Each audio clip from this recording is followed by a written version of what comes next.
এটিতে একটু মানে যাত্রাটা নিশ্চয় চিকিৎসা উদ্দেশ্যেই যাত্রা, কিন্তু এই যাত্রাটার পিছনে তাৎপর্যটা যদি আমি একটু শুনতে চাই, এর বাইরেও কি কোনো অন্তর্নিহিত কোনো তাৎপর্য আছে কিনা? ধন্যবাদ প্রিন্স ভাইকে, শুভেচ্ছা। বিষয়টা হচ্ছে এটি খালেদা জিয়ার প্রস্থান না আগমন। আমি তো মনে করি এটি আগমন, তার রাজনীতিতে আবার পুনরাবির্ভাব।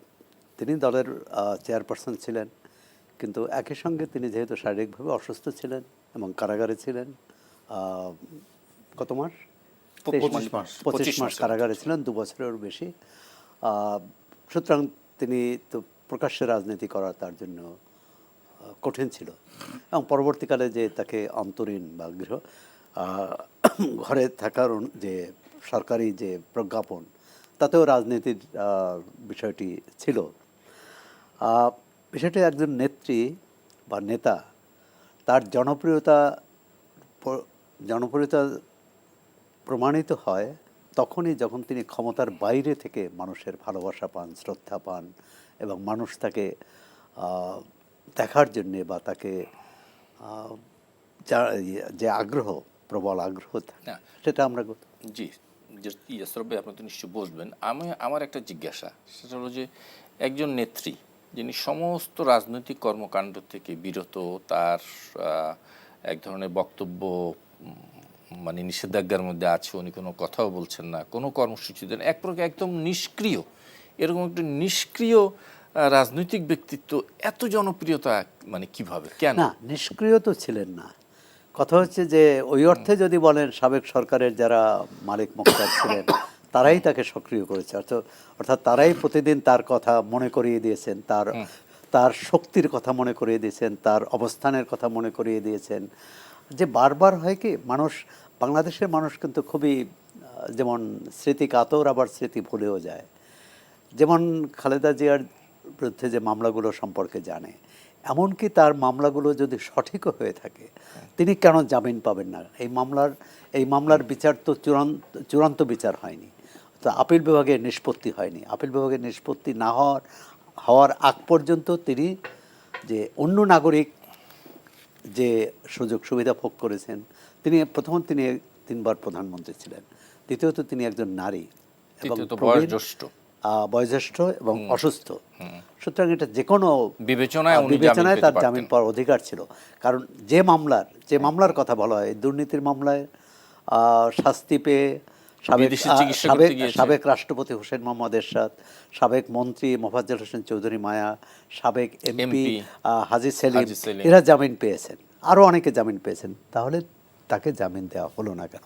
সুতরাং এই যে তার প্রতি অন্যায় আচরণ করেছে সরকার, সুতরাং এটাও কিন্তু তার জনপ্রিয়তা বাড়ার একটি কারণ। তিনি কোনো কথা বলেননি, তিনি কোনো রাজনৈতিক কথা বলেননি, বা এমনকি কারো প্রতি বিরূপ মন্তব্যও করেননি।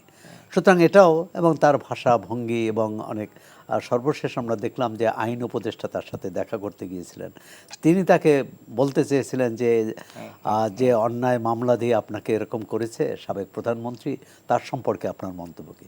তিনি কিন্তু একটি মন্তব্য করেননি, উনিও করেন নাই। এবং আমরা দেখেছি যে মানবজমিন সম্পাদক মতিউর রহমান চৌধুরীও ওনার কাছে গিয়েছেন, ওনার সাথে কথা বলেছেন, এবং পরবর্তীতে একটা রিপোর্টও করেছেন। সেখানে উনি ওই একই কথা বলেছেন যে খালেদা জিয়াকে আমরা দেখলাম না পূর্ববর্তী মানে নেত্রী সম্পর্কে, শেখ হাসিনার সম্পর্কে কোনো একটি বিরূপ মন্তব্য করলেন। সুতরাং এটা একজন মানুষকে অন্য মানুষ যে ভালোবাসবে বা পছন্দ করবে, তার এটি তো এই রাজনৈতিক গুণাবলী থাকা উচিত। একজন নেতা তখনই নেতা হয় যখন সাধারণ মানুষের ভালোবাসা পায়, সাধারণ মানুষের আস্থা অর্জন করে। সমর্থন করতে হবে না। বিএনপির রাজনীতির সাথে অনেকেই একমত না হতে পারে, কিন্তু বিএনপির রাজনীতির সাথে যারা একমত নন, যারা বিএনপির নেতাকর্মী নন, সমর্থকও নন, তাদের আস্থা পাওয়াটাই হচ্ছে একজন যথাযথ নেতৃত্ব। এটি আমরা অতীতে কিন্তু দেখেছি। বাংলাদেশে এই ক্ষমতার বাইরে যে খুব কম নেতাই কিন্তু এ ধরনের সমর্থন পেয়েছেন। হ্যাঁ, শেখ হাসিনা এক সময় পেয়েছিলেন যখন সেনা সমর্থিত সরকার তাকে দেশে আসতে বাধা দিয়েছিলেন। এটাও একটি জনপ্রিয়তা কখন পরিমাপ হয়? যখন মানুষ দেখে যে একজন নেতার প্রতি অন্যায় আচরণ করছে সরকার। জুলুম নির্যাতনের শিকার হলে মানুষের হ্যাঁ, সেটা স্বাভাবিক একজন মানুষ সিম্প্যাথি গ্রো করেই। এটা ঠিক ঠিক সিম্প্যাথি বা এই সহানুভূতি দিয়ে বোঝানো যাবে না।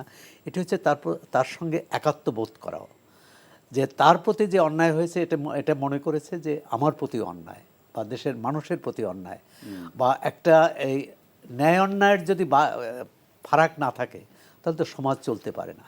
সুতরাং আমি মনে করি যে বিএনপির নেতাকর্মীদেরও কিন্তু খালেদা জিয়ার এই যে মনোভাব, এই যে চিন্তা, এই যে ভাষাভঙ্গি, এটা থেকে তাদেরও শিক্ষণীয়। কারণ আমরা তো বিএনপির অনেক নেতাকর্মীর বা অন্য দলেরও তাদের ভাষাভঙ্গি কিন্তু একটু ভিন্ন, মানে কিভাবে এমনকি অন্য দলেরও এখন যারা সক্রিয় দল আছে, কিন্তু একটি দল প্রায় 15-16 বছর যাবত যদি বিএনপির ভাষায় বলি যে তারা যে পরিমাণ নিপীড়ন, নির্যাতন, অন্যায় মানে করেছে, ক্ষমতার পালাবদলের পর কি আমরা তার কি সেরকম কোনো কিছু দেখেছি প্রতিহিংসামূলক? না, প্রথমত হচ্ছে সেটা যদি ভাবি, এটা হচ্ছে আমাদের রাজনৈতিক সংস্কৃতি হচ্ছে যে এরকম কিছু হতে পারে বা হওয়াটা স্বাভাবিক। আওয়ামী লীগই তো নিজে বলেছে যে 5 লাখ লোক স্বাভাবিক না, মানে মেরে ফেলবে। এই ভাবাটাই কিন্তু অস্বাভাবিক। কারণ বিচার হবে, সাবেক সরকারের যারাই নেতাকর্মী নেত্রী যারাই অন্যায় করবে তার বিচার হবে আদালতে। এখন আপনি যদি সেটা প্রতিহিংসা হয়, কিন্তু আমি তো মনে করি যে বিএনপি সেই সংযমের পরিচয় দিয়েছে, সহিষ্ণুতার পরিচয় দিয়েছে, প্রতিহিংসার দিকে যায়নি।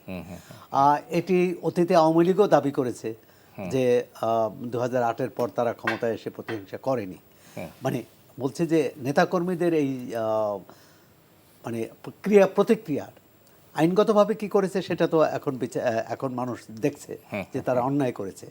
কিন্তু আমরা এটা ভাবি কেন, যেমন এরশাদ যখন ক্ষমতা থেকে গেল, যে এরশাদের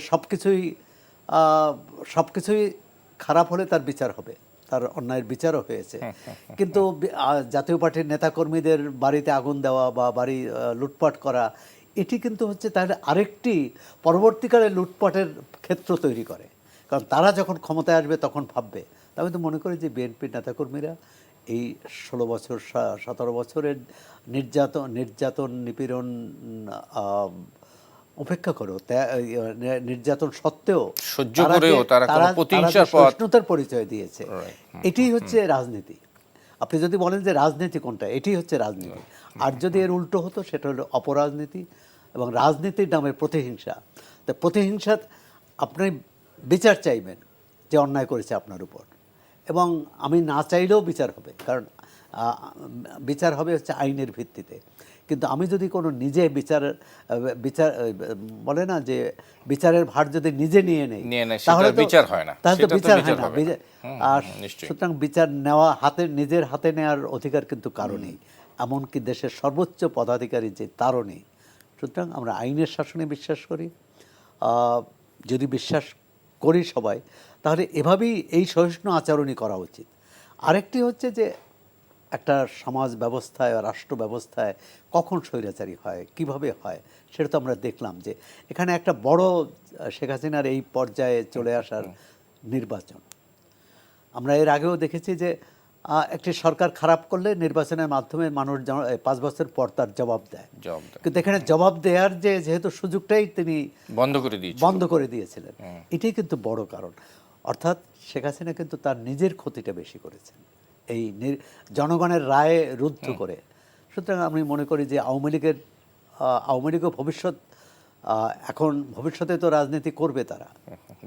সেই রাজনীতিটা কি হবে, নিশ্চয়ই তারা অতীত থেকে শিক্ষা নেবে, যেটা প্রিন্স ভাই বললেন। এবং প্রিন্স ভাই বললেন নিশ্চয়ই শুধু তার দলের নেতাকর্মীদের জন্য না, সবার জন্য।